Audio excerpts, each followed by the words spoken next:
Growing up, I always knew I was different from the rest of my family. My name's Jenny, and I come from a long line of restaurant owners. My dad, Joe, is a big, loud man who runs our family restaurant with an iron fist. Mom, Linda, is his perfect partner, always busy managing the staff. Then there's my older brother, Mike, the golden boy, groomed to take over the business.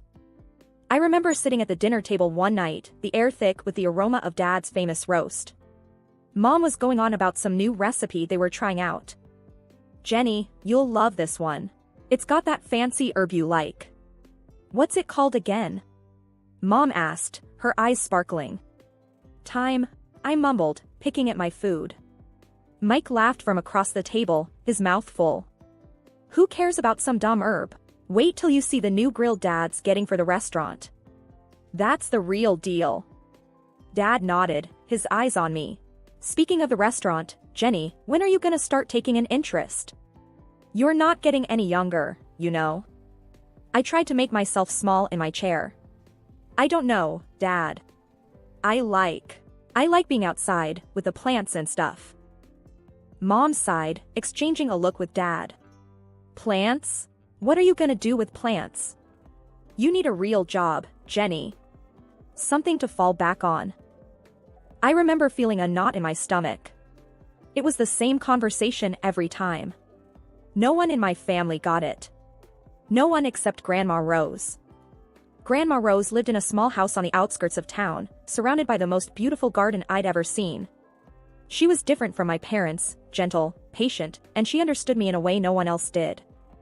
I would often escape to her house, away from the endless talk of the restaurant. One day, I found her in the garden, her hands deep in the soil. "Jenny, dear, come help me plant these tulips," she said, her face bright with a smile. I sat down beside her, feeling the cool dirt on my hands. "Grandma, why don't Mom and Dad understand? I love this. I love being here with the plants." Grandma Rose wiped her brow and looked at me with those wise, old eyes. "Your parents just want what's best for you, Jenny. But they don't see the world the same way we do. There's magic in these plants, in the earth. It's okay to be different." I clung to Grandma Rose's words, even as the pressure from my family grew. Mike would often taunt me, calling me the gardener in a tone that made it sound like an insult. "Hey, gardener, you gonna plant some lettuce for tonight's salad?" he'd jeer, his friends laughing behind him.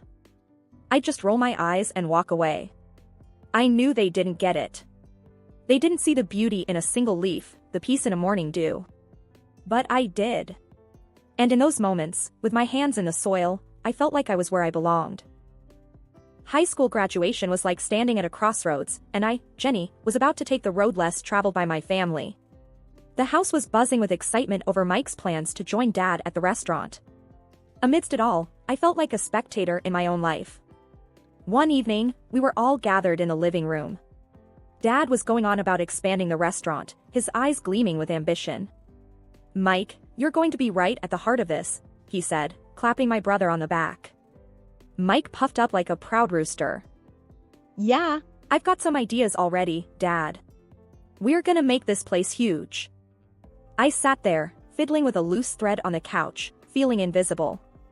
Mom turned to me, her voice sharp like she was waking me up from a daydream. "And what about you, Jenny? Ready to step up? You can handle the front desk, learn the ropes." I took a deep breath. It was now or never. "Actually, I'm not going to work at the restaurant. I'm going to study landscape design," I said, my voice barely above a whisper. The room went silent. Dad's face turned red, like a tomato about to burst. "Landscape what now?" he barked. "That's no career for you.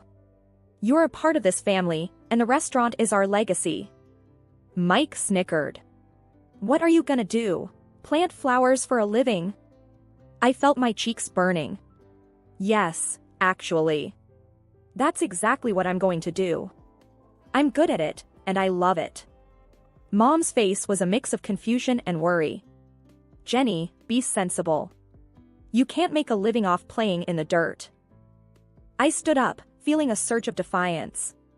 "It's not just playing in the dirt, Mom. It's creating something beautiful, something real." I'm not asking for your approval, but I am telling you, this is my decision. Dad slammed his hand on the table, his voice booming. If you choose this foolishness, you're on your own. Don't expect any help from us. I felt a knot in my stomach, but my voice was steady. Fine. I'll do it on my own. Grandma Rose, who had been quietly knitting in the corner, finally spoke. Her voice was calm but carried weight. Joe, let the girl follow her heart. She's got a gift, and it would be a sin to waste it, she said, her eyes fixed on Dad. Dad let out a frustrated grunt, turning away. Fine, do what you want. But don't come crying to us when it all falls apart. I turned to leave the room, my heart pounding. Mike called out after me, his voice dripping with sarcasm. Good luck, Gardner. Let's see how far those flowers get you. Stepping into college life felt like diving into deep water. It was thrilling, yet daunting. I, Jenny, was far from the familiar paths of my family's expectations, ready to carve my own way in the world of landscape design. I still remember the buzz of the first day in class, the room swirling with the energy of eager students. I found a spot in the back, trying to shrink into the shadows. That's when Zoe, a girl with fire engine red hair and eyes full of mischief, dropped into the seat next to me. Hey, there, newbie, I'm Zoe. First-timer in landscape design? I gave a shy nod. Yeah, I'm Jenny. It's all a bit overwhelming. Zoe's laugh was loud and genuine. You'll fit right in. Wait till you get your hands into the real dirt. It's epic. What dragged you into this world? I hesitated, the sting of my family's disapproval still fresh.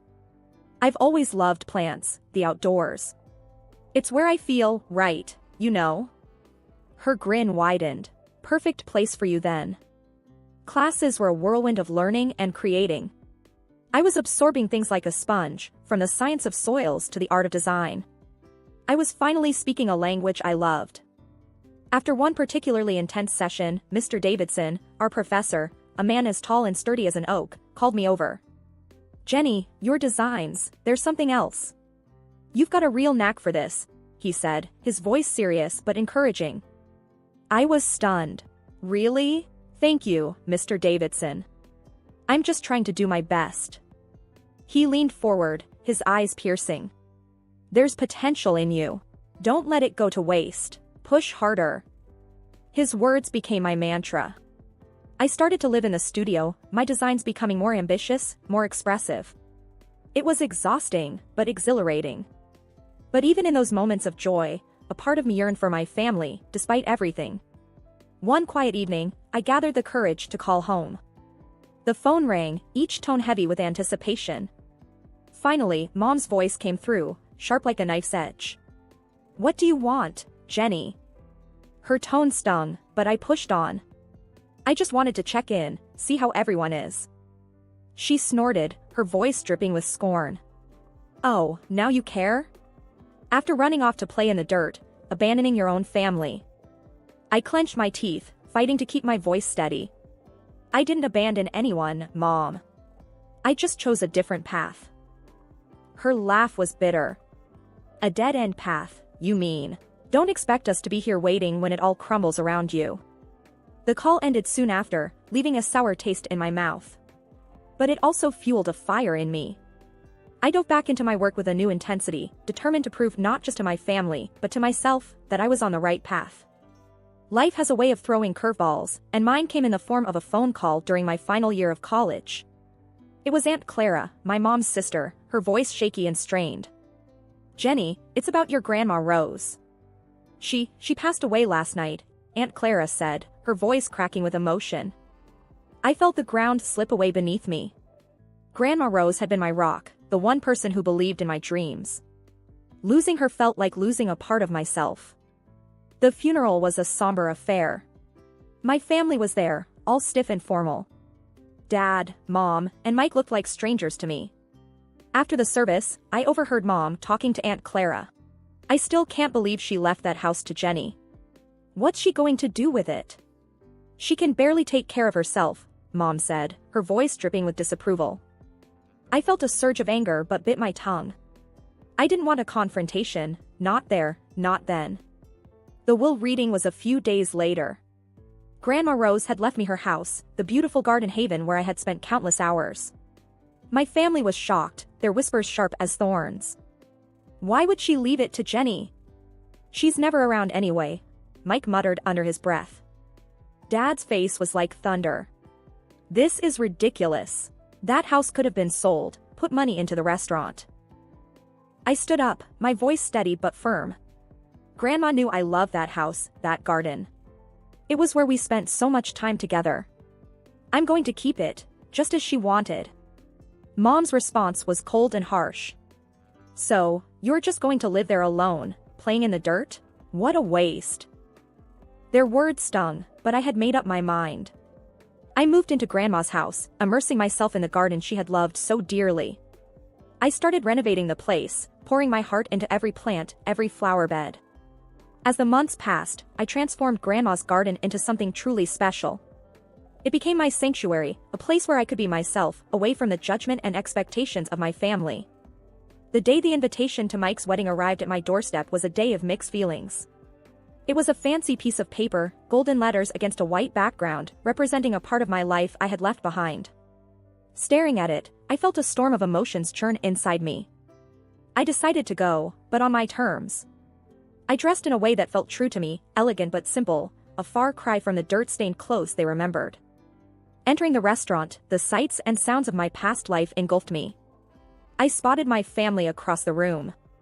Mom, Dad, and Mike, all decked out, looking like a picture-perfect family. I braced myself and walked over. Jenny? I didn't think you'd accept the invitation. Mom's voice was sharp, cutting through the noise. I came to see Mike get married. It's a family event, isn't it? I replied, trying to keep my voice level.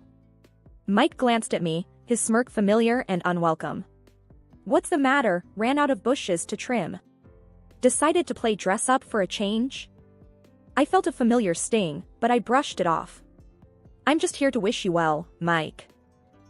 It was then that his bride, a tall woman with a haughty look, chimed in. Oh, this is the infamous Gardner sister?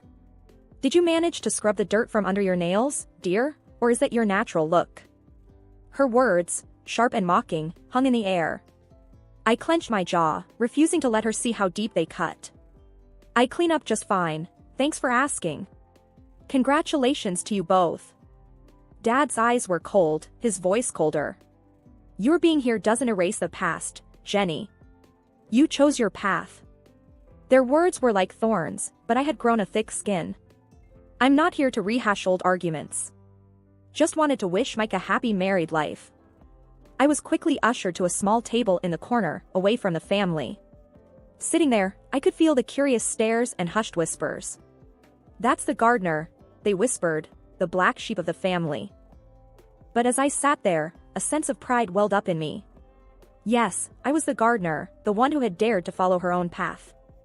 I was no longer the shy, unsure girl they remembered, but a woman who had found her strength, who had bloomed in spite of them. My discomfort only grew as the evening stretched on. Sipping my drink, I tried to make myself invisible, but that plan fell apart when I caught the eye of some guys I knew from childhood, Mike's friends, the same ones who used to join him in mocking me. Look who's here, the family's little dirt digger. One of them, Jake, jeered as they approached, a sneer plastered on his face. I took a deep breath, steeling myself. Actually, it's landscape designer. But I wouldn't expect you to understand the difference. Their laughter was harsh, grating. Oh, listen to her, thinks she's all high and mighty now. Chris, another one, added with a scoff. I bit back a sharp retort, my hands clenching under the table. I've worked hard for my success. My job is more than just playing in the dirt. Their amusement was cut short when an elderly man at the next table interjected. He'd been listening, his expression growing increasingly disapproving. I've seen this young lady's work. The new park downtown, that's hers. It's outstanding. Shows what you know. The group was visibly taken aback, their smugness faltering. Muttering under their breath, they slunk away, their egos bruised. Emboldened, I decided to venture out from my safe corner, mingling through the crowd, dodging glances and whispers. That's when I overheard Mike, speaking to a group of his friends. She's always been the odd one, more into her plants than real work. Mike said, his voice laced with a mix of amusement and disdain. His friend laughed loudly. Every family's got its black sheep, huh? Their words were like a slap, raw and stinging. I walked away, my heart pounding, reminding myself their opinions didn't define me. As I weaved through the crowd, I bumped into my cousin Lucy, a quiet presence in our loud family. Hey, Jenny. I've seen some of your designs. They're really something, she said, her voice sincere. I managed a small smile. Thanks, Lucy. It means a lot, especially today. Lucy looked at me, her eyes understanding. I never agreed with how they treated you. You're doing amazing things. I'm glad you stuck to your path. Her words were a small comfort amidst the thorns of the evening. We chatted briefly, a momentary respite from the tension. As Lucy drifted away, I returned to my corner, feeling the weight of the evening. The loud music, the clinking glasses, and the bursts of laughter around me felt like they were happening in a different world. I sat there, sipping my drink, longing for the celebration to end. The wedding night was winding down, its fancy aura overshadowed by my own tangled feelings.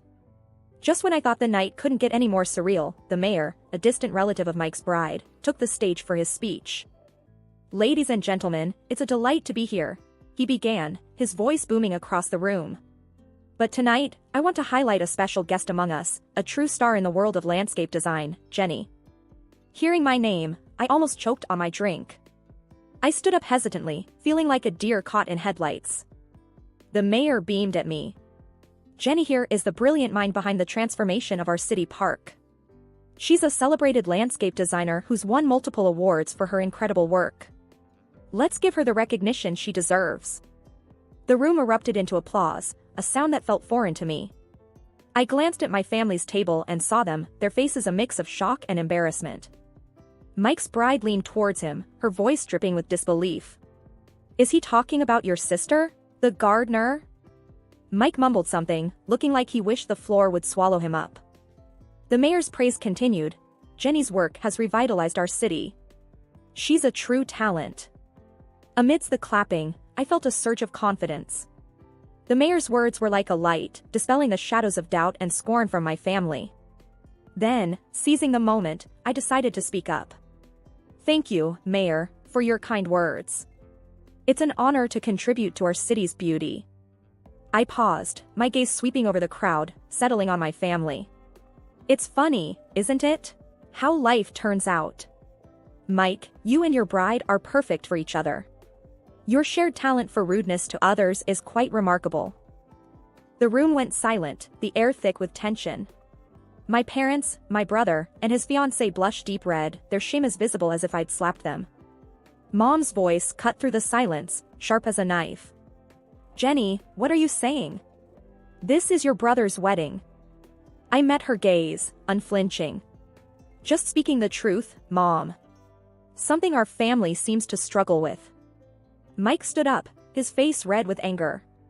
You can't come here and talk to us like that. I held my ground, my voice steady. I've earned my right to speak, Mike. Maybe it's time you all listened. The confrontation ended with Mike sitting down, defeated, and the room slowly buzzing back to life.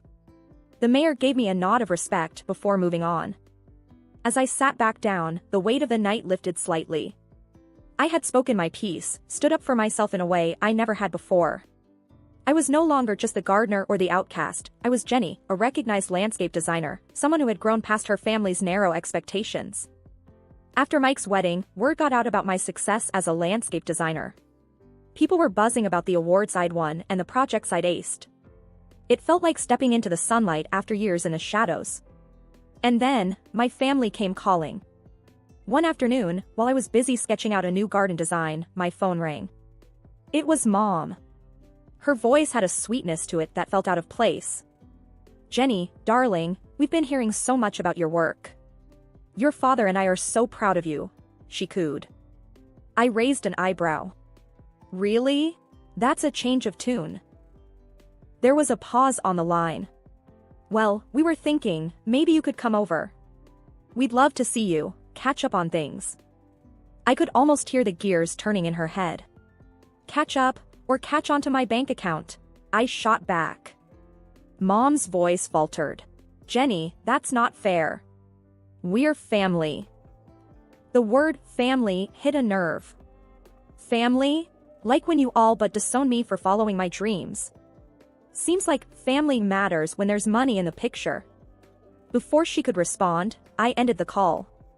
I wasn't about to let them back into my life just because they smelled success. A few days later, there was a knock at my door. Mike was standing there, hands in his pockets, looking everywhere but at me. "Hey, Jenny, can we talk?" he mumbled. I crossed my arms. "This should be good. What do you want, Mike?" He shifted uncomfortably. "Look, I know we haven't been great. But you're doing well, and I was wondering if you could, help me out a bit." I couldn't believe what I was hearing.